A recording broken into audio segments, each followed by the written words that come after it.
Okay, there's many different reasons why people choose to vote for different parties in UK elections, and in this video we're going to have a look at social class. Now, before we do, we need to know the differences between the main social classes in the UK. So, sociologically speaking, they have these different letters. So ABC1, A is kind of the top end of the middle class, C1 the lower end of the middle class. These are your middle class voters, ABC1. They are mainly people like pilots, business people, teachers, accountants, dentists, doctors, those sorts of groups. C2 are what's classed as the upper working class. They are basically your skilled working class. So people like plasterers, plumbers, electricians often run their own small businesses, sometimes get called like the white van man. Okay? And then the final social group we're looking at are the working class. These are more your manual working class, people like cleaners, labourers, those groups of society and people. Now, traditionally in Britain, the classes have voted very much in alignment with each other. What I mean by that is you've had one class voting one way and one class voting a different way. So traditionally, between the mid-1940s and the mid-1970s, you had this type of result, and this is the 1964 general election. Again, it would differ a percent or two between elections, but this is the kind of the general drift as to how people voted. So your middle class voters were predominantly Conservative, 66%, 19% Labour, 16% Liberals. Your C2s, your plasterers, plumbers and people, your skilled working class, 62% Labour, 29% Conservative.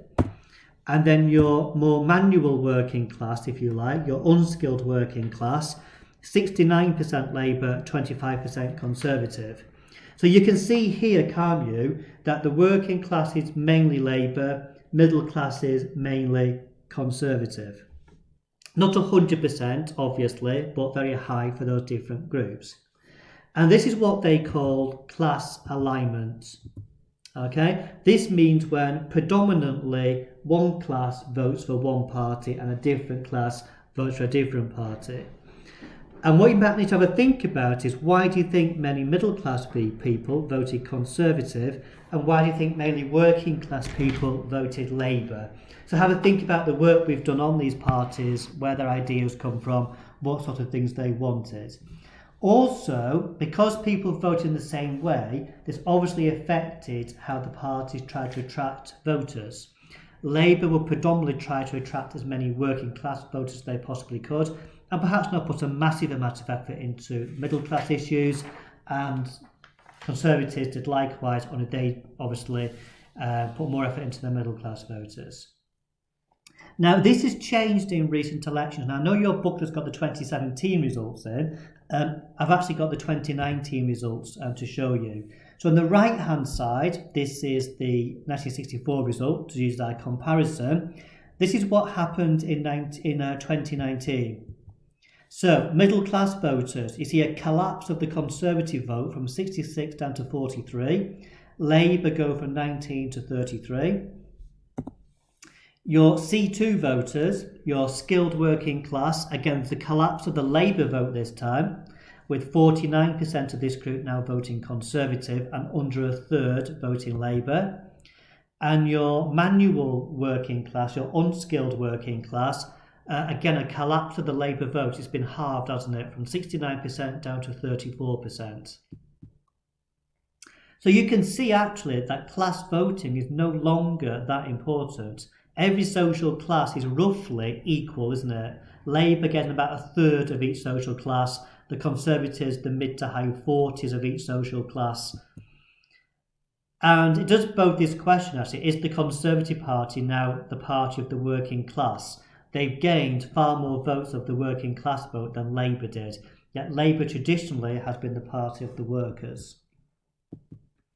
And this is called class de-alignment, i.e. people no longer predominantly vote along class lines. People are much more inclined to vote differently, as opposed to saying, I'm working class, I'm voting Labour.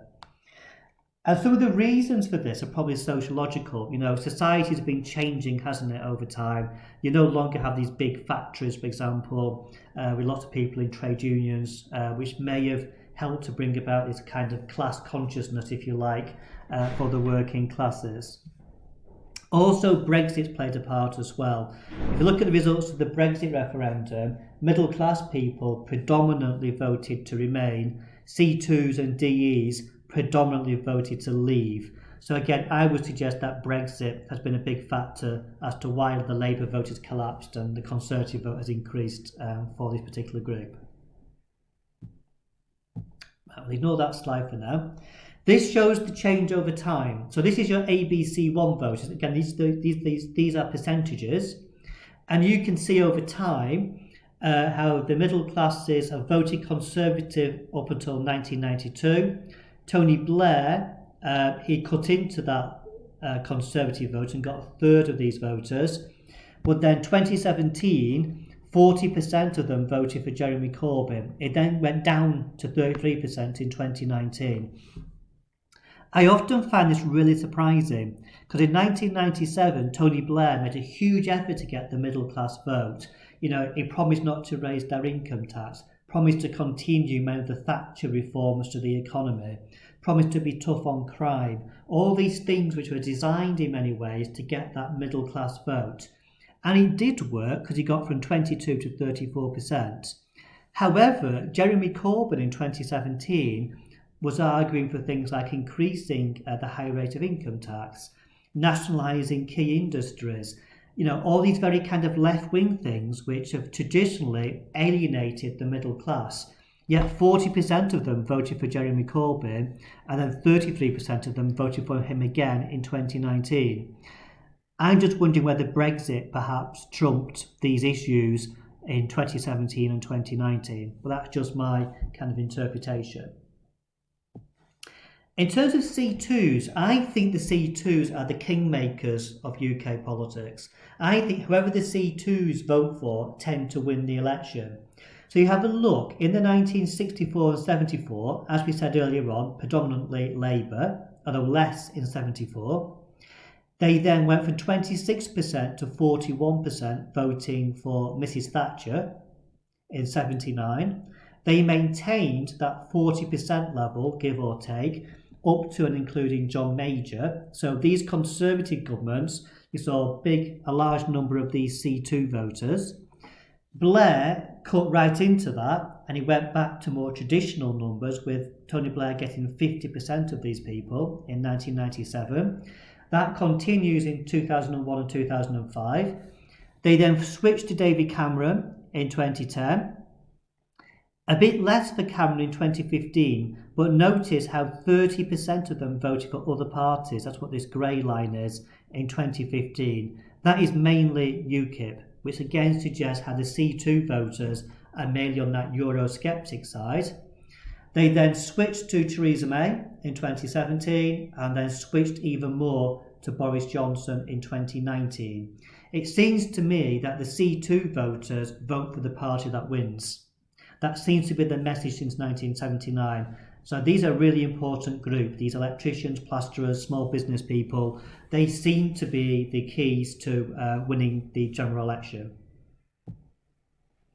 In terms of your traditional working class vote, your manual workers, again, traditionally Labour up to, again, this Brexit period, 2015.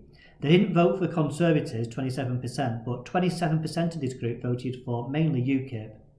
And that group seemed to switch wholeheartedly to Theresa May in 2017 and 2019. So the Conservatives really gained the working class vote in 2017, and then even more so in 2019. Theresa May had a big effort to gain those working class seats in Northern England. She didn't quite succeed, hence why she didn't win a majority. And Boris Johnson just seemed to have tipped a few more of these people over to win that 80-seat majority, mainly from those working class Labour seats in places like Wakefield and Burnley, Blythe Valley, these sorts of areas in the north of England.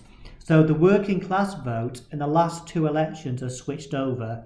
Again, I would suggest it's down largely to Brexit. Okay, that seems to be where the tipping point happens. And the problem which Labour have got is this just a temporary thing? Will it go back to Labour in 2024? Or is it now going to be more of a permanent change? Once you've ditched your party once and voted for the Conservatives, is it easier to vote Conservative again in the future? So it's interesting times regarding these class voting. Okay, we'll ignore that for now. So, and this is shown by the seats which the parties won.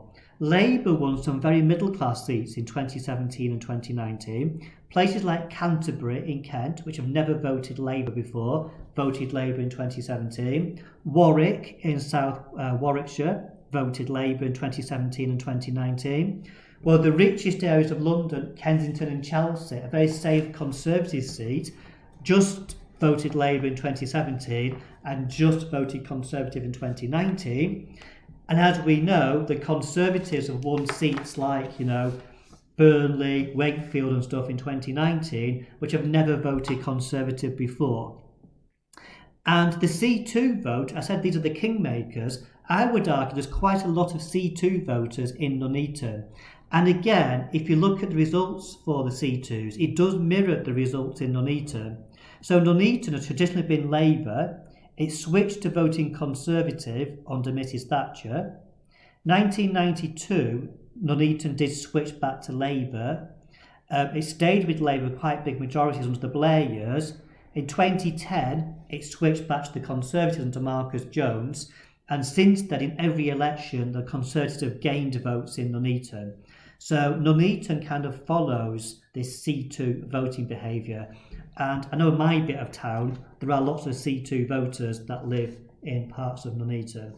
So this is class voting, and you really need to know what is meant by class alignment, class de-alignment, and be knowing about and thinking about when those changes took place.